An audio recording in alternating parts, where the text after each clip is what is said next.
So, have you ever found yourself caught in this incredibly frustrating loop? Think about it. You are constantly consuming information. Oh, yeah.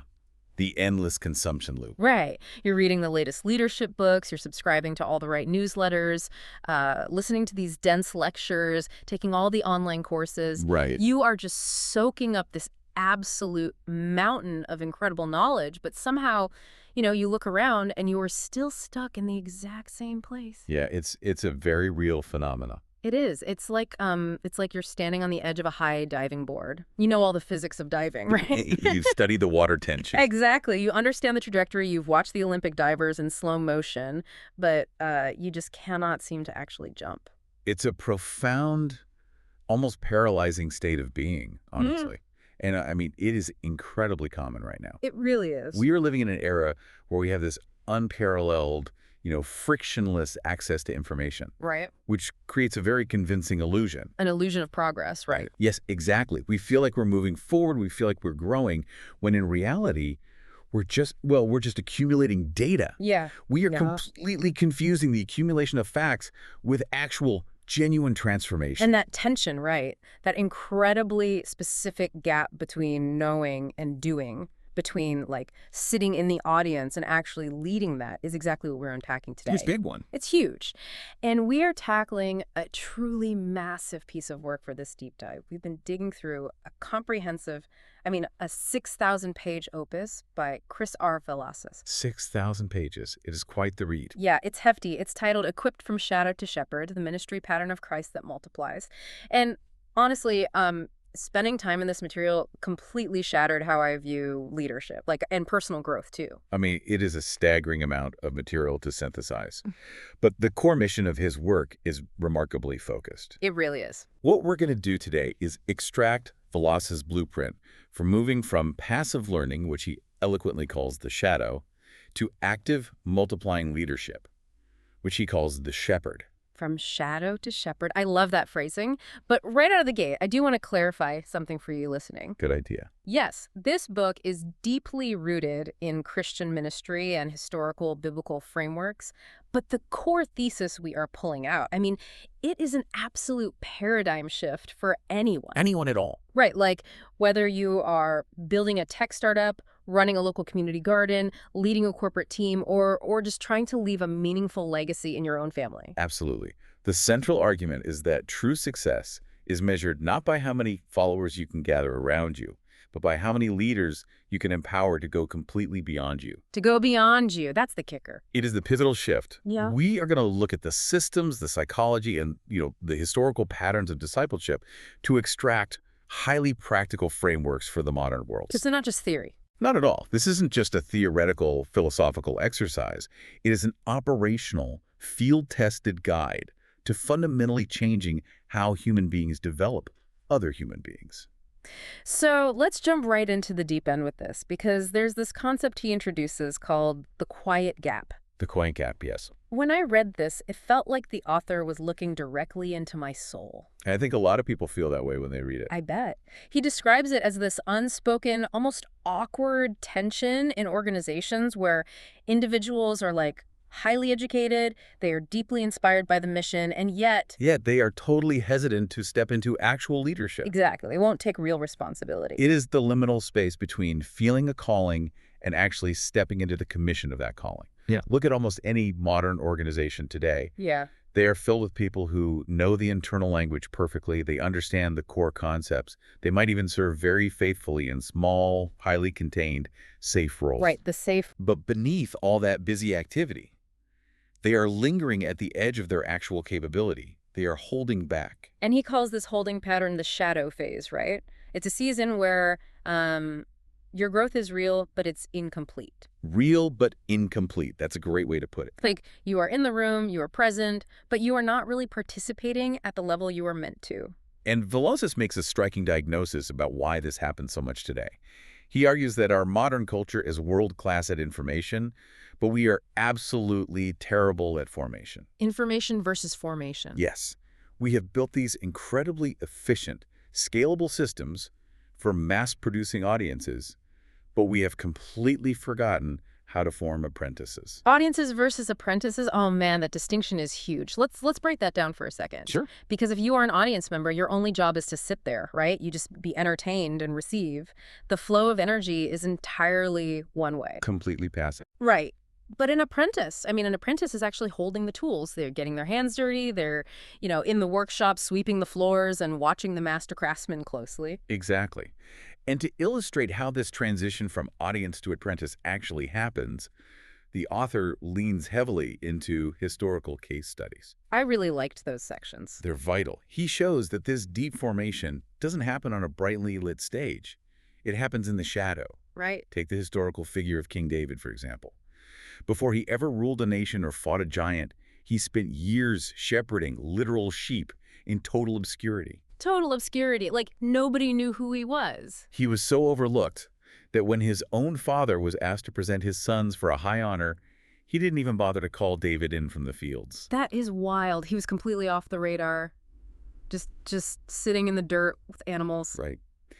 Then you look at Moses, who goes from the absolute pinnacle of royal Egyptian society to being stripped of all his status, spending 40 years in the wilderness. 40 years. Or the Apostle Paul, who has this massive dramatic conversion experience, but instead of immediately going on like a global speaking tour, he withdraws into the Arabian desert for years. These are what the author calls the hidden years. Yes, the hidden years. And what I love about this is how he insists these years are not empty waiting rooms. Like they are active laboratories. They're where character is tested without applause. Tested without a clause. Yeah, that phrase is it's so haunting because it is the exact opposite of how we live today. It is completely countercultural. In our current digital environment, we are obsessed with immediate visibility. Yeah, oh, totally. If it's not on Instagram, it didn't happen. Exactly.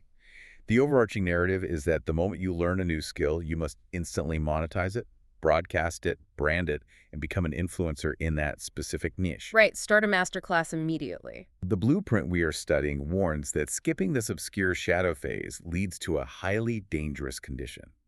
He calls it fragile competence. Fragile competence.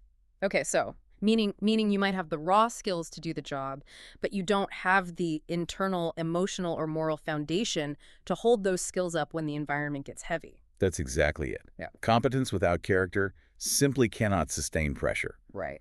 A person might know exactly how to lead a board meeting or how to organize a massive volunteer program or how to speak compellingly to a crowd, but if they lack the inner depth, the moment they encounter real crisis, harsh criticism, or even overwhelming success, right? Yes. Yes. Overwhelming success can be just as dangerous.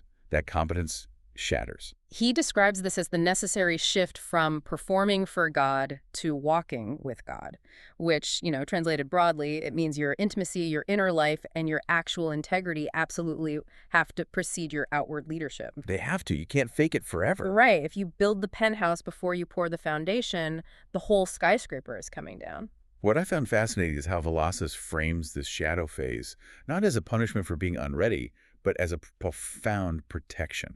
A protection. I like that. The shadow phase protects you from the crushing weight of leadership before you have the structural integrity to carry it. Wow. Because when a person's leadership is separated from their inner communion, their core values, their quiet confidence, it devolves into a desperate performance. They end up managing their image instead of leading their people. It makes me think about how we approach learning new trades today.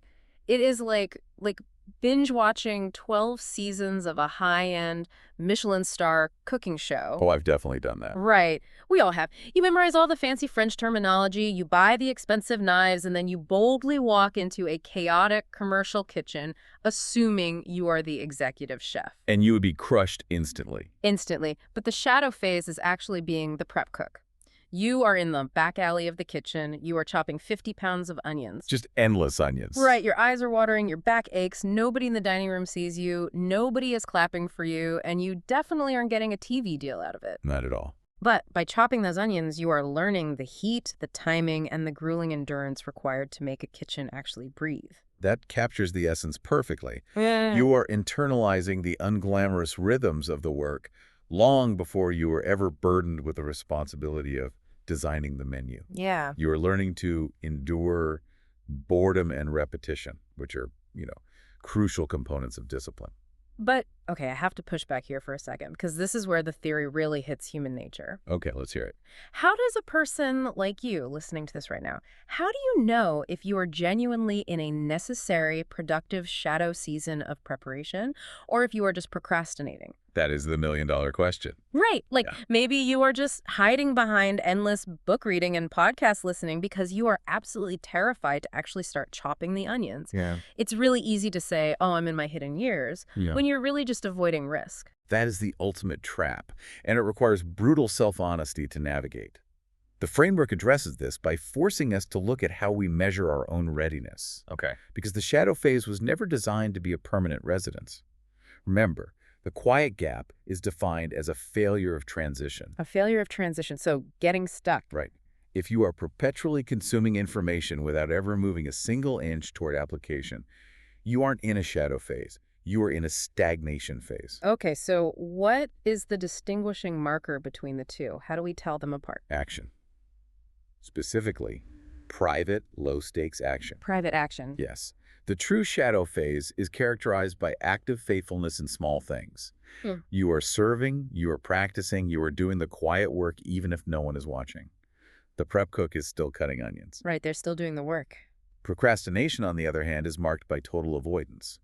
The procrastinator is sitting in the break room, reading a book about onions, claiming they are preparing. Oh man, that is brilliant. Reading a book about onions, it's about the trajectory then. Exactly. Like, are you moving toward responsibility even in microscopic ways, or are you avoiding responsibility altogether? Right.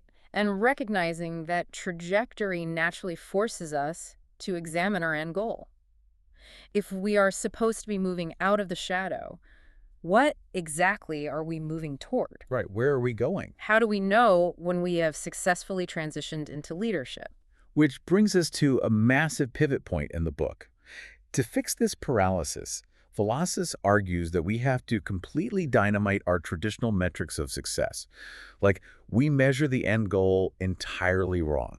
It is a radical critique of modern organizational behavior. Yeah. The core argument here is that almost all of our systems prioritize addition when they should be obsessing over multiplication. Addition versus multiplication. When I read this, it stopped me in my tracks. It's powerful. It seems like simple math, but the implications are staggering. He lays out this very specific contrast. Addition asks questions like, how many people attended the event? How many new subscribers did we get today? How big is our current crowd? Typical metrics. Right, standard stuff.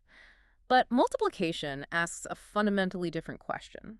It asks, how many people were equipped today to go out and lead others? It completely flips the accounting ledger. Addition focuses all its energy on gathering a massive crowd and scaling a platform around one central, highly capable figure. Yeah, the leader is the sun, and everyone else is just orbiting them.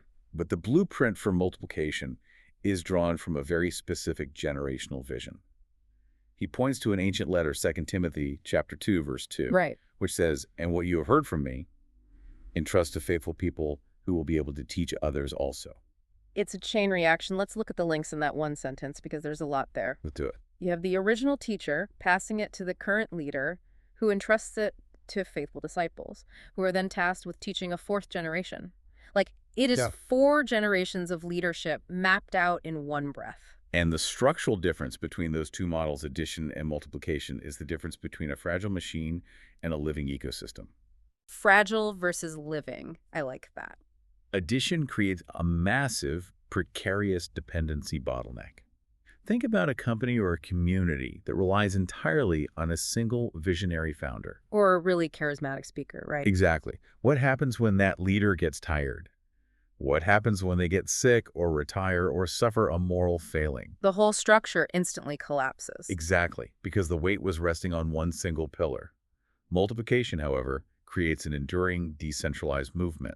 The power and the capability are distributed so widely that the loss of one leader doesn't threaten the mission. I picture it like being the only superhero in a giant metropolis. Okay, a superhero analogy. Yeah. You are flying around at max speed, stopping every bank robbery, rescuing every cat from every tree, putting out every fire, and the citizens love you, right? They're all cheering for you. Right, you're the hero. That is addition. Your fan base is growing by the day. but you are secretly exhausted? You'd have to be. You haven't slept in weeks, and the city relies entirely on you showing up. If you take a vacation, the city burns. It's completely unsustainable. Right, but multiplication is having the discipline to say, you know what, I'm not going to fly around and stop crimes today. The city might suffer a little bit in the short term, but I am going to open an academy and train 500 new heroes. That analogy perfectly highlights the short-term pain versus long-term gain dynamic. Right. And, it brings us directly to the psychology of why we resist doing this. Because we do resist it constantly. We do. If multiplication is so clearly superior, mathematically and organizationally, why do almost all leaders default to addition? Right. Well, Velazquez explicitly outlines 3 deeply human, deeply ingrained fears that sabotage our ability to multiply. Let's dig into those, because I guarantee anyone who has ever tried to lead a team or build a community has felt these deeply. The first barrier is the fear of losing control. When you operate by addition, you control the quality. Because you're the one doing it. Right. If you do all the work, you know exactly how it'll turn out. But when you release others to lead, the outcomes are no longer perfectly predictable. Yeah. The work might look different than how you envisioned it. It's the classic micromanager's dilemma, isn't it? It's just faster and better if I do it myself. Exactly. Mm-hmm. The second barrier is perhaps the most painful to admit. Yeah. The fear of diminished significance. This attacks the leader's ego directly. Oh, ego is a huge roadblock. If you spend your energy raising up others and they start doing what you do, maybe they even start doing it better, faster, and with more charisma than you. Yeah. What is your role? Yeah. Does your value decrease if you are no longer the smartest or most capable person in the room? Oh, man. That hits so hard. It does. Because we all want to be the hero, right? We want to be the indispensable linchpin. If I train someone to do my job better than me, I feel like I'm engineering my own irrelevance. And that ties directly into the third barrier. Yeah. The fear of failure. What if the people you empower make massive public mistakes?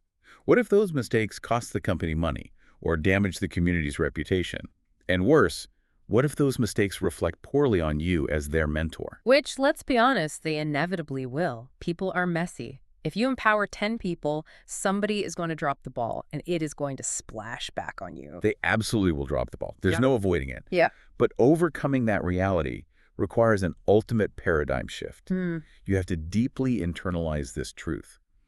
True success isn't about how many people gather around you, but how many people go beyond you. Right. If your personal identity is tied to being needed, if you derive your self-worth from being the indispensable bottleneck, you will always consciously or subconsciously sabotage multiplication to protect your own addition. But let me challenge this heavily, because especially when we look at the reality of the modern world, Go for it. it is a beautiful sentiment to say, focus on multiplication. But if an entrepreneur, a creator, or a community leader wants to build anything today, the entire digital ecosystem is explicitly designed to reward addition. That is very true. Every algorithm out there, YouTube, LinkedIn, Instagram, they literally track and reward your subscriber count, your followers, your daily active users. The metrics of addition. Right. You get funding based on addition. You get book deals based on addition. How on earth does someone practically practice multiplication when the very environment they operate in, financially and socially, incentivizes them to just hoard as many followers as possible? It is the defining tension of modern leadership, and it is incredibly difficult to navigate. You are fighting the current of the entire digital age. Yeah, you really are. But Vedantis argues that to survive this, leaders must draw a rigid distinction between visibility and value. Visibility versus value. Okay, unpack that for me. You can absolutely use modern platforms to reach people. The framework isn't anti-scale or anti-technology. Reaching a large audience is fine. Okay, good to know. But the danger happens when your internal, soulful metric for success becomes identical to the algorithm's metric.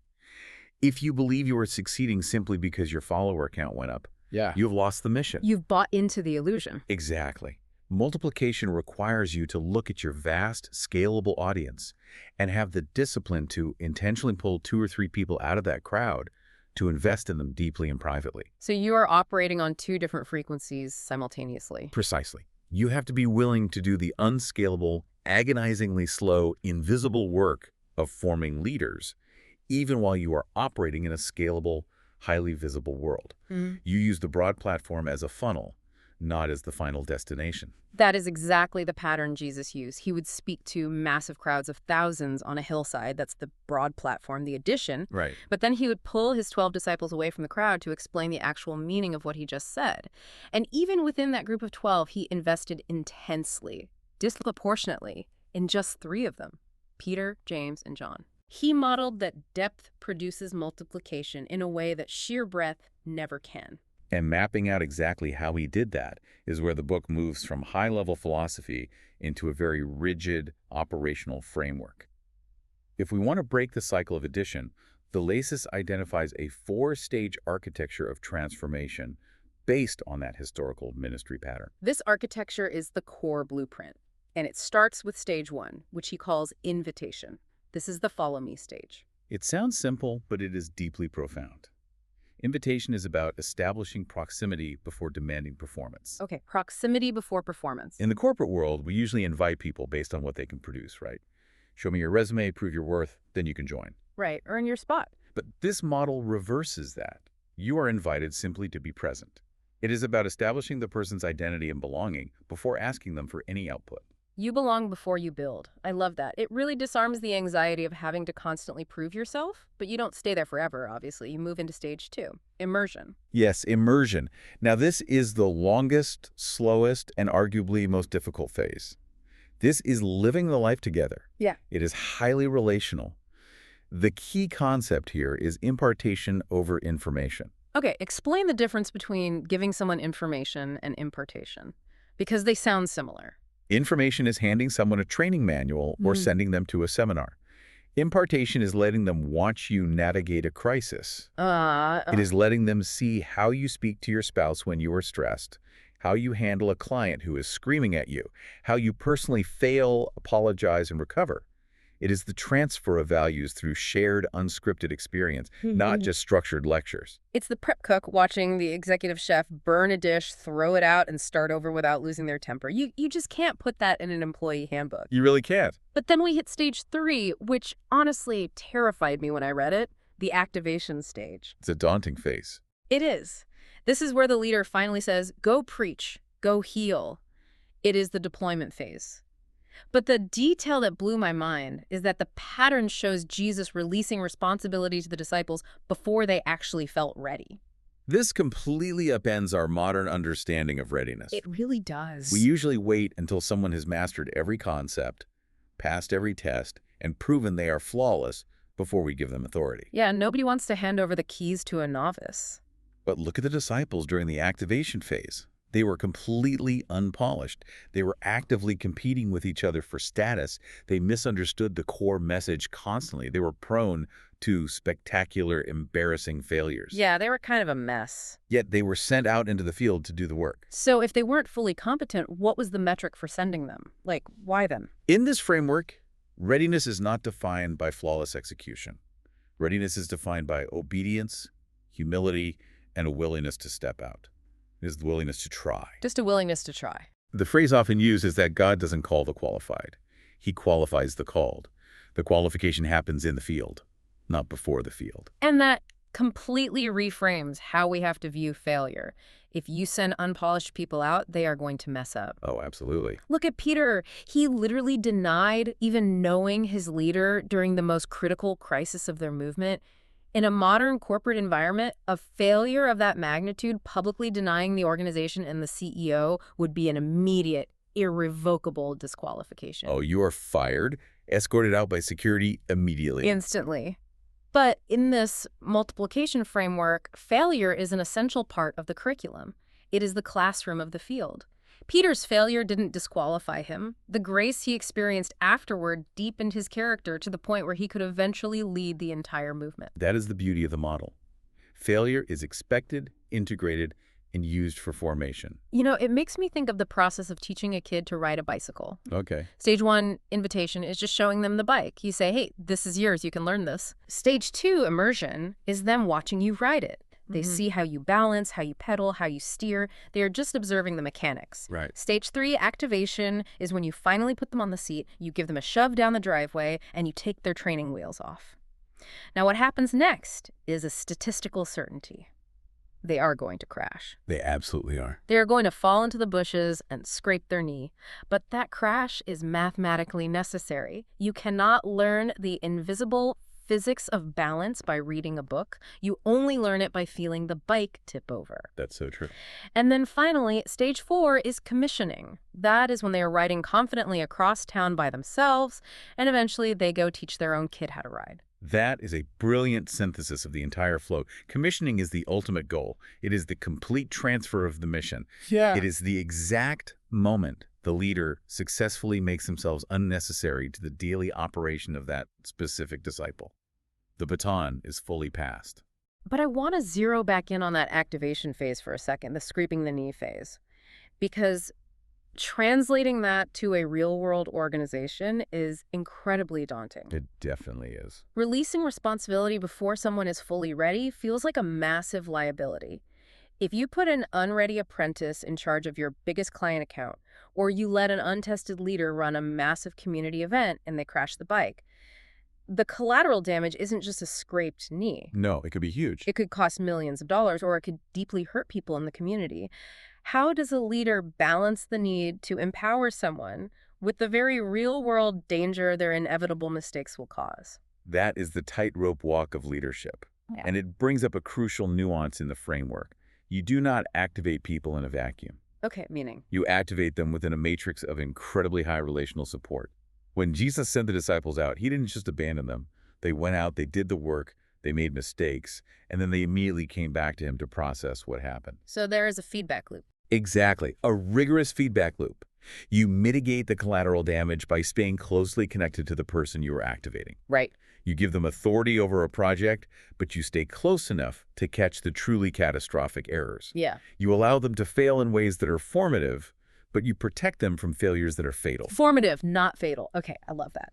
But practically speaking, managing that feedback loop, letting someone try, watching them fail, helping them clean up the mess, processing their emotions about the failure, that requires a leader to be incredibly present and endlessly patient. It does. It's highly demanding. Which brings us to a massive, glaring roadblock.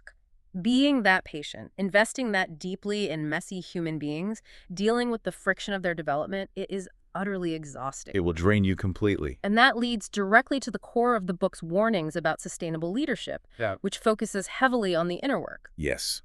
Velazquez issues a very stark warning here. He points out that countless ministries, nonprofits, and businesses begin with incredible passion, high ideals, and boundless energy. But they ultimately crash and burn because spiritual, emotional, or relational work simply cannot be sustained by adrenaline alone. Adrenaline runs out fast. Adrenaline is a fantastic chemical for sprinting away from a tiger. It is a terrible fuel source for a 30-year marathon of leadership. Right. So he talks extensively about the absolute necessity of rest and rhythms of renewal. And again, he points to the historical model. He looks at Luke chapter 5, verse 16, noting that Jesus frequently and intentionally withdrew to the wilderness to pray. It's a recurring pattern. And the context is wild. He didn't just withdraw when he had a lull in his schedule. He actively walked away from massive crowds of people who legitimately needed him, people who were sick, people who were desperate for his teaching. He left them waiting. Yeah, he stepped away from the active demands of the mission to rest and reconnect with his source. And that destroys the modern martyr complex. The text makes it clear. Rest isn't a luxury reserved for the spiritually elite or the extremely wealthy. It is a non-negotiable requirement for faithful longevity. If you do not retreat, you will eventually self-destruct. He describes this as a required internal shift from striving to alignment and from ambition to surrender. Let's explore those pairings. What does the shift from ambition to surrender actually look like in a driven leader's mind? Ambition in this context is exhausting because it relies entirely on self-generated momentum. The ambitious leader is constantly pushing the boulder up the hill. They have to manufacture the vision, drive the team, and secure the outcomes. Surrender, on the other hand, is the realization that you are not the ultimate architect of the universe. Which is a relief, honestly. It seeks to participate in a greater work that is already happening. Instead of pushing a boulder up a mountain, surrender is learning to navigate a river that is already flowing. You still have to paddle, you still have to steer, but the core energy carrying you forward isn't your own. So what does this actually look like when you're managing a team? The text uses this specific term, shepherd leadership. What is the fundamental difference between being a manager and being a shepherd? The difference lies in the ultimate objective. A manager's primary objective is outcome. Results. Right. They organize tasks, optimize processes, and align resources to achieve a specific, measurable goal by a certain deadline. People are just variables in that equation. Just resources. A shepherd, however, is inherently and fundamentally relational. Their primary objective is the health and development of the flock. So it's the difference between managing a spreadsheet and tending a garden. Exactly. Shepherd leadership requires profound, unhurried presence. It requires active listening to the subtext of what an apprentice is struggling with. Reading between the lines. Yes. It demands that you treat people as complex souls, not as projects on a whiteboard. That is everything. A project has a deadline. A soul has a trajectory.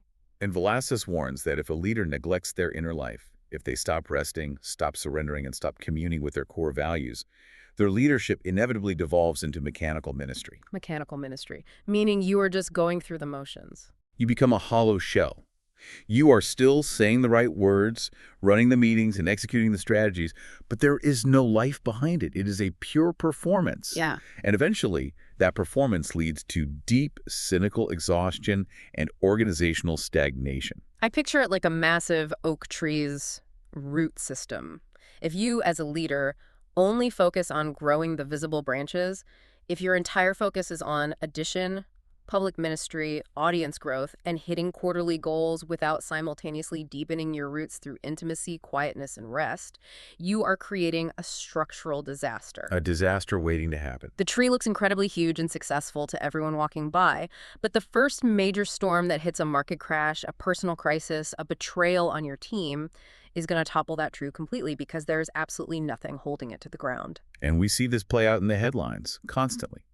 Highly visible, seemingly invincible leaders collapsing overnight under the weight of a storm simply because their hidden root system couldn't support the massive canopy they built. But again, I have to play devil's advocate for the listener who is right in the thick of it. Always a good perspective.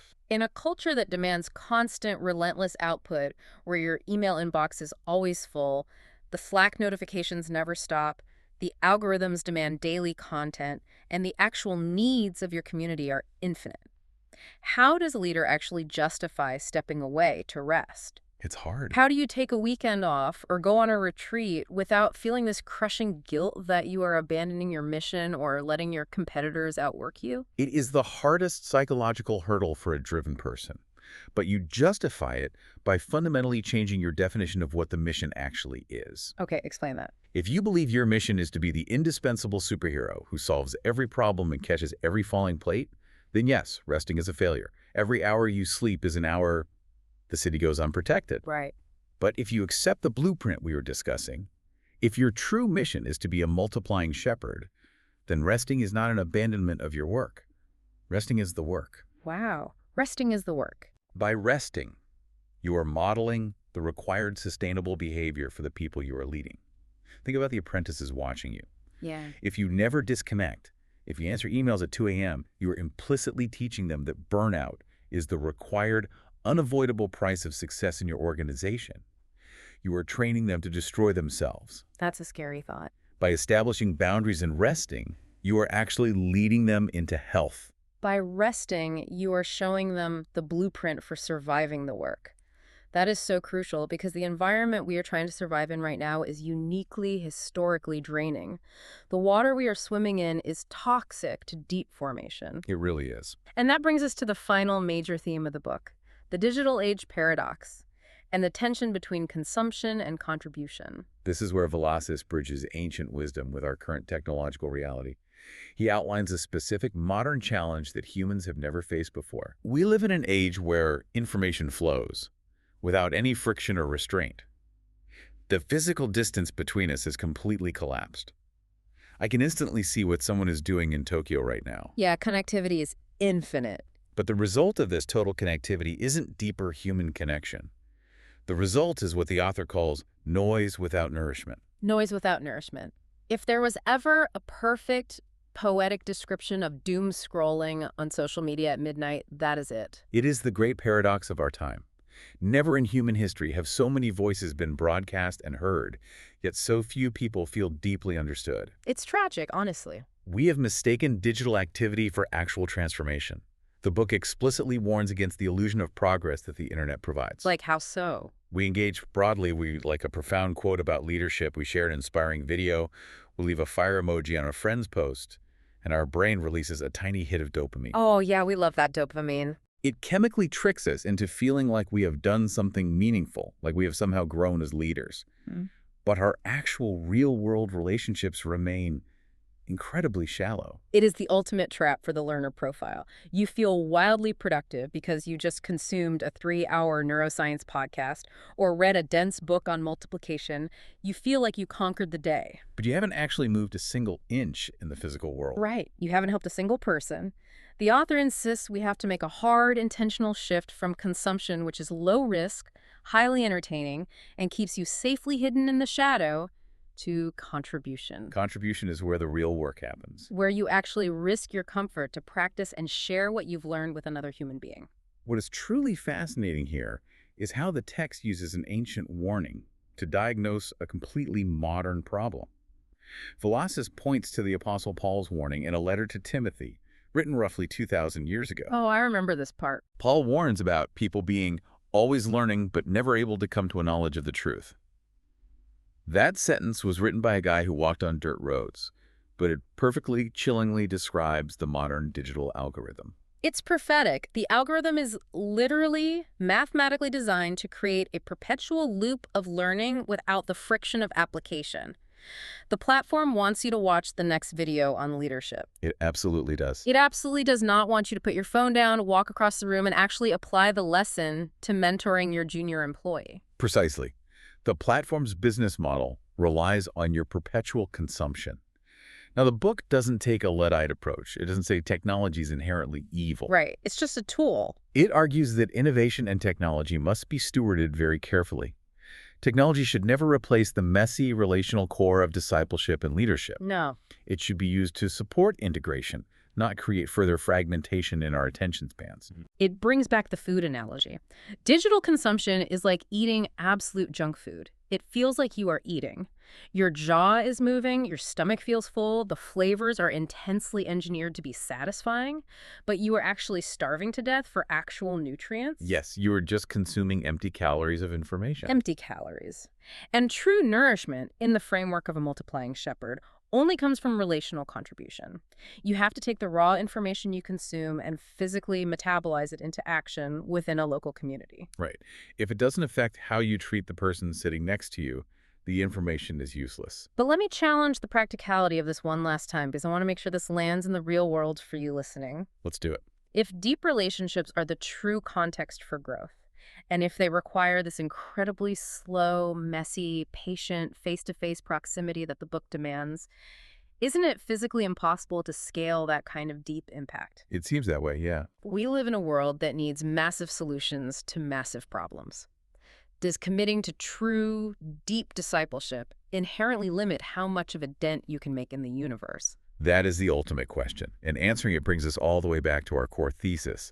If your goal is addition, then yes, deep relationships are an unscalable, frustrating bottleneck. You can't deeply mentor a million people. But it's physically impossible. But if your goal is multiplication, then you realize you aren't actually trying to scale your own personal reach. You are trying to scale your legacy through others. You are shifting the fulcrum. Exactly. You invest deeply, painstakingly in 3 people. You pour your life into them. That doesn't scale. Yeah. But then those 3 people go out and each invest deeply in 3 more people. Now you have 9, then 27, then 81. You don't try to scale the relationship, you scale the reproducers. Wow. It starts slower than addition, but over time, the math of multiplication overtakes addition in ways that change history. Okay, let's bring all of these threads together because we have covered an immense landscape today. We really have. We started by looking into the quiet gap, that deeply frustrating space where you are consuming endlessly but not contributing. We realized that bridging that gap and stepping out of the shadow requires us to completely redefine success. Redefining it completely. We have to move away from the exhausting, ego-driven math of addition and embrace the slow, exponential power of multiplication. And we explored the historical architecture of how to actually execute that shift. Invitation, immersion, activation, and commissioning. We discussed the absolute necessity of doing the hidden inner work, developing the invisible root system of rest and surrender to sustain the inevitable storms of leadership. And finally, we confronted the digital paradox, the urgent need to break out of the algorithm's addictive loop of empty consumption and step into the messy, risky, real-world arena of contribution. Yes. This entire journey, from page 1 to page 6,000 of this book, is about moving from the shadow of passive learning into the shepherd role of active, empowering leadership. And it requires the courage to activate before you feel 100% ready. It demands that we consciously prioritize deep relational multiplication over shallow visible addition, even when the world applauds the latter. So to you, listening right now, it is time to seriously evaluate your own life, your habits, and your work. A real audit. Are you hoarding knowledge? Are you staying safe in the shadow, endlessly preparing for a day that never comes? Or are you actively, intentionally investing what you know into one or two specific people around you? It's a tough question to ask yourself. It is. Are you building a platform that relies entirely on your own exhausting energy, or are you building a resilient community that can thrive even if you step away?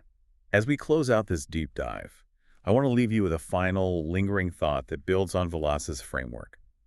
Consider what the ultimate test of your leadership really is. Okay. If you successfully execute this blueprint, if you multiply yourself by raising up leaders who are genuinely better, faster, wiser, and more capable than you ever were, you run the very real risk of becoming entirely obsolete to the organization or the community you built. Because they won't need you anymore. Exactly. They won't need you anymore. But what if becoming wonderfully, completely obsolete isn't a sign of your failure, but the absolute highest pinnacle of your success? Think about that diving board we talked about at the very beginning of the hour. You know the physics. You have studied the water. You have listened to the podcast. It is time to stop reading about diving. It is time to jump.